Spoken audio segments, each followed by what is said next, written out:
Right, so yeah, Sorry about my creaky chair. creaky chair. I'm trying to sit still. Okay. So today we're going to talk about the changes in your Kundalini process, the Kriyas, because there's been some interesting adjustments. Yeah. So. Should I start with that? Yeah, why not? Let's start with that. Sure. So, well, this is only recently, but that they've just changed nature basically. So they were kind of flowy. There was a lot of flow to them, and now my breathing has kind of slowed down in between movements, almost to a complete stillness. The positions are kind of held for a while in this kind of no man's land, and then something will happen like really quickly like that. So they're just they've become more dramatic. The energy's kind of intensified. I don't know why, either just organically, or I've just been watching what I eat and drink a little bit more. I mean, I'm drinking beer now, but generally this energy, I think, prefers clean eating and things like that. But it doesn't demand it either. But I do think that if you eat well and kind of watch your weight, and if you do a lot of exercise, yoga, things like that, it just makes it easier for this energy to come through. I mean, health goes hand in hand with it, so it's always going to be able to use that to your advantage. And things like yoga, when you're going through this process very intensely, yoga's a good thing to do. I wouldn't... and you really just got to listen to your body. There was a phase where I couldn't do it. I kind of lost a lot of weight, and I could do a little bit of stretching, and that's just all I could do. And now a lot of strength has come back, so I can go to a hot yoga class, and when I come back, your energy just is so appreciative, because it's like, right, now I can take this leg and do it like that, and just fix it. It's like you're cleaning the pipes for this energy to come through. You're getting everything in order. It just makes it easy. It's not going to, you could eat McDonald's all day and drink beer. Once Kundalini is activated, it's going to stay activated. But you're just making your life easier for yourself unless the energy is too strong, which some people say that, and then you can calm it down by having a beer or eating a McDonald's or something like that. Yeah, and it seems to be accompanied by sound as well, like sound. Yes. Yeah, so the sound is involuntary, so that's what it sounds very like karate, like huda. But it's just it's the suddenness of the jerky movement that just, I guess, activates your diaphragm, and I think that's just what's happening. The intensity just kind of pushes the diaphragm, and involuntary sounds might come out. And again, you say there's no actual feeling to this, this is the interesting thing I should mention, because I think a lot of the time when I'm doing these things, people may be wondering, what's he feeling? Is he in a state of ecstasy or rapture? And nothing of the sort. It's just energy moving around the body. So an arm doing that is just an arm doing that. It just feels the same as you lifting your own arm, except that you're not doing it, something else is. And then you can feel an intensification in the body. So when my hands come together to do these mudra, I just feel my fingertips, and you sense energy movement with it, but it's not as dramatic as it makes it, as the movements make it look. The internals are not that dramatic. When it goes up here, it's quite dramatic, because there's a real squeegeeing, and then sort of as it's coming up the neck, and just like scrunching up here. Maybe that's the most. That's where I feel the most energy. I can literally feel it going up and activating that. And is it just like located there? Like it's not coming the whole way up the spine or anything? It's just suddenly the energy is there? Yes, that's right. I don't feel it coming up the spine when that happens. I just feel it there. Though there have been moments where one time I was a little bit high and I was lying down, and I could feel the energy sort of almost like a snake, like white light, just sort of creeping its way up the spine. I guess that one time I felt that. And there's no exhaustion with this. I mean, because it sounds very intense, and it's very, very physical. You would assume maybe you feel depleted. Do you know what? No, and I think it's just connected to what I said earlier. I'm a very physical guy. I love running, working out, swimming, doing yoga, so I think my body can just take it. And it is depleting, it is exhausting, and that's why I sometimes just get up and walk away, because particularly like if you're doing that with your head, and I swear to God, sometimes it can go on for more than an hour. In fact, it doesn't stop unless I stop. It just goes on and on and on, and you're swirling around your head, and that after a while you just can't, you know, you just need a break, and then that's fine. You get up and walk away, and or you lie down, and it might attack a different area of your body. But there's no real exhaustion here. There might be for some people, but I think fitness comes into it, and I'm used to exerting a lot of energy, so it doesn't feel different from doing a workout and something like that. In the early days I was just letting in this energy do what it wanted, and I couldn't work out. But like I say, a lot of strength has come back since that phase at the beginning where I lost a lot of weight, and it was kind of touch and go for a while, and that was so there's phases to this thing. Because it hasn't affected your appetite either. Sure, it hasn't. And there's no mood swings with this. There's nothing of the. No, at the beginnings I had mood swings, and that's something that I read about.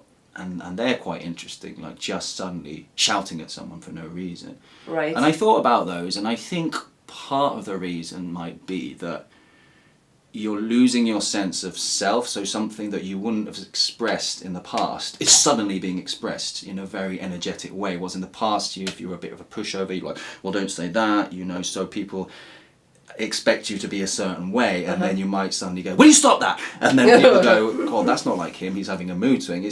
No, it is you're just expressing what you're feeling in that moment, but compared to how you were before, that might, compared to what you're used to, you know, from yourself, used to being from your perspective and from other people's perspective, it might seem like a mood swing, but it's just expression. So it's just expression, so like it wouldn't necessarily, so say you said stop this or whatever, it wouldn't necessarily have a big feeling behind it? No, I'm surprised maybe. Like I've done loads of stuff like that during this process, much more at the beginning. Things do seem to have evened out. Yeah. But at the beginning, there's lots of that sort of thing going on. And yeah, it was a bit of a shock for a while. It was like, oh no, what have I said? You know what's going on? And you know, you might ruminate over it for a while, but it doesn't slow down the process. I mean, okay. Yeah. And have you noticed any difference mind-wise throughout this process? No, my personality is exactly the same. I've not noticed any different. I mean, there's more sense of awareness, I guess, presence, if you want to call it that. Like when I walk to work, I'm just staring at the trees a lot. I don't know why. I'm fascinated by, you know, there's that kind of immersion in nature, and I don't know. I do a lot of that. But psychologically, my thoughts are very much the same. I've always been quite a silly character, you know, very sort of absurdist, and I like to write poetry and be silly and just fun-loving guy, and that's all been untouched. You know, if I went to talk to my family now, they won't have a clue that anything's different. Not if I spoke to them on the phone anyway. They might tell that there's a relaxation in the body, or they might notice some changes, but it you know, not personality-wise. No. But I know that you have had some changes in psychology. Yeah, I know, because sometimes it could be instantaneous without necessarily something making sense or joining the dots on something, just a spontaneous awareness of an issue apparently come up, and that seems to be the case here, as well as having other dimensional experiences of yes the psychology's played out in that, which makes sense to me. So I'm curious about that, but who knows? Who knows? Maybe. Do you want is there anything you quite happy with the way you are at the minute? It's not. Okay, so you really enjoy it. Yeah, but I've always been happy with the way I was. Even in pre-awakening, I was very comfortable in my own skin. I was sort of I was described as a very chilled out guy, very zen-like, very sort of go with the flow. So I think once I had the awakening, this energy, it can just use me. It's just kind of got me by the balls, because I'm not going to resist anything. I'm just like, whatever, you know. So it's just, I think that maybe that's what's happening here. Maybe that's why it's intense, because there's not a lot of resistance, quite simply. There's not a lot of agitation, or, you know, I've just always just kind of been like, meh. I was always a bit like that anyway, a bit kind of like, what will be, will be. You know, we're going to die, it's fine. You know, just keep ticking until you know, just... don't worry, you know, that's what people would generally hear say, don't worry about it. You know. So I've always been kind of like that anyway, you know. Do you like to take time outs from this, or is it not like that? You know, because obviously it just seems like when you allow it, in a sense, the Kriya start.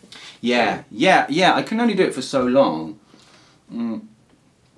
At the beginning, I'd have all these movements, and there seemed to be at the beginning a really definite ending to the Kriya session, and usually my hand would go to my belly in a very sort of elegant manner, and my hand would go to there. And that's how people then tend to end yoga classes when I go to yoga classes. But that was just happening naturally, like boom, boom, and then I just lie there and it's like, we're done, great. Right. And now it's just mad, and there doesn't seem to be a definitive end to it unless I literally go, I can't, and or maybe I can, but I'm just tired and I just walk away. And sometimes it comes to a close or a moment of stillness, and I'll walk away, but I do get the sense that if I carried on lying there for 2 minutes, it would pick up again.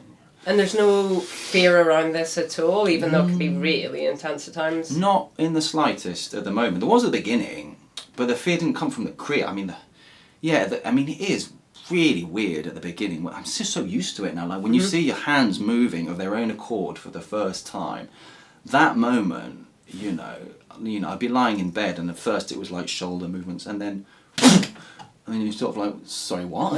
What is going on? And I still feel like that. I'm still in that what is going on stage. But the Kriya were never a problem. Not the problem, but the tricky part is that, for here anyway, maybe for most people it's slow, that the difference, the sudden difference between one state of being or conscious, one state of when, and this was so sudden that I just felt like I was walking around like I remember walking to work, and one time I cried my way to work. I was just weeping, just walking and weeping. I don't know why, some sort of cathartic release. And then I got to work, and I didn't know if I could go through the door or not, or what would happen, because I didn't know how I normally react, almost like I couldn't, what do I say? Will I be normal? Because I didn't feel normal.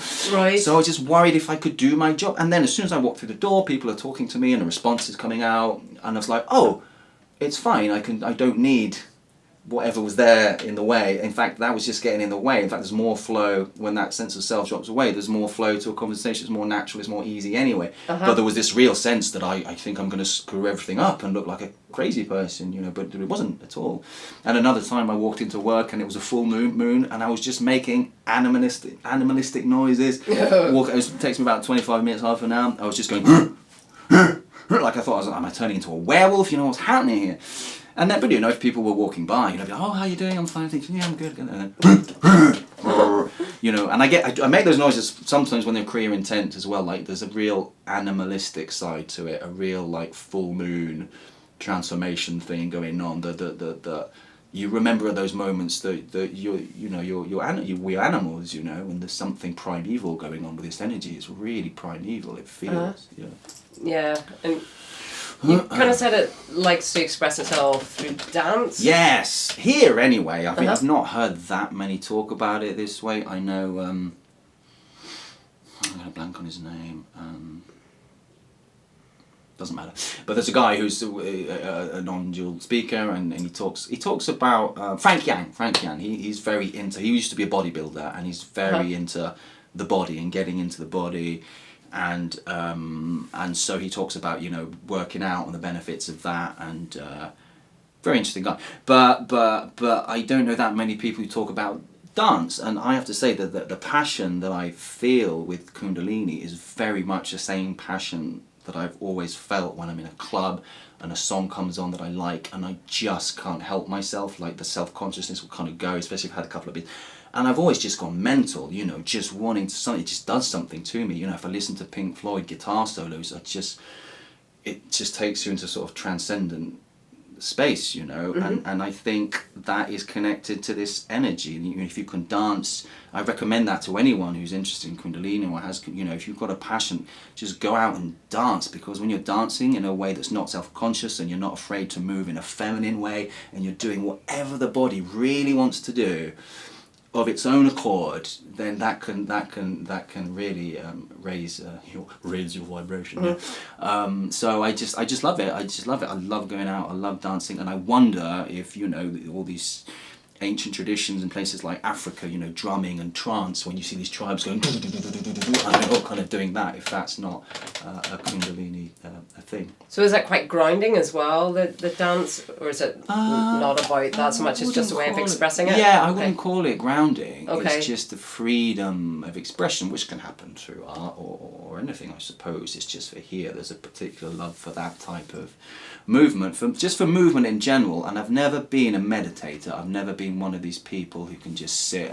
Frank Yan did this, and he did the physical stuff and the meditating. He was really committed to just sit in there, and I've just not been able to do that. I did a lot of Eckhart Tolle type stuff. I took on his suggestions where he said, don't worry about having a meditation practice. Just when you're walking around throughout the day, you can return your attention to your breath or to your body, take it out of your mind. So in the past, I did a lot of that type of thing. But I think everyone's just so different. So there's no reason why my process should be like anyone else's process. Should be like anyone else's process. It is really so different. And some people are more who are into kinesthetics, you know, movement and body and yoga, and they do it that way. And other people will just sit very quietly in a room and do it that way, you know. And ultimately, it's just being done, I suppose, organically anyway. But I think that's what's interesting about the whole Kundalini thing. It's just every process is so radically different, and they don't fit in with the books. The books are a sort of guide, give you a sense of something, but that's right. Yours is very energetic. Some could be more visual, but you've got visual stuff as well. But it's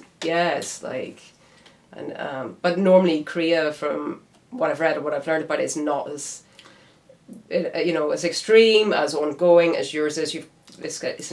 I think it's particularly dramatic. Yeah, I've seen footage of people going through Kriya on YouTube. You can find, and there might be people who are not posting it or don't want to share it. It's a very personal thing for some people, so you wouldn't necessarily want to post it online like I do. I'm an actor, and I studied drama, and I spent my life touring in theatre companies and putting myself in front of people, talking in front of the camera, you know. So I have no problem with just exposing myself, like, look at this shit, you know. I just really don't. I have no problem with that, and I'm quite expressive, so I enjoy talking about it, you know. And you like swimming? You were talking about the... Oh yeah! I mean, I'm not a particularly good swimmer, but I've done a lot of... when I went to Germany for the first time in a touring theatre company, the saunas there are incredible, and they have these huge spas. Every town that has the name Bad in it, like Bad Sorden or Bad Sassendorf, these towns have... And Bad means bath, so they have these bath towns. It's traditional, so they all go in and they're completely nude. It was a bit of a shock the first time I went, and you get used to it. And you just sit in these beautiful saunas, and you would automatically enter like a meditative state in the sauna, because you can't think properly in there once you get to a certain level of heat. Right. But the heat felt good, and it was intense, and you just, you go into your inner body and you go very still, and I love that, especially when you're touring with actors and there's 3 or 4 people in the group for like 11 months. You've got to get away. So that was a source of comfort, and then what I'd do is I'd get out and I'd go into these cold, freezing plunge pools, and I would realise that if I came out of the heat and went into the cold, it was a bit of a shock, obviously, but then it feels really good, and I've become quite still, and I started to just see how long I could hold my breath, because I go into these peaceful states where I just kind of... I did it today, actually, in the sauna near here.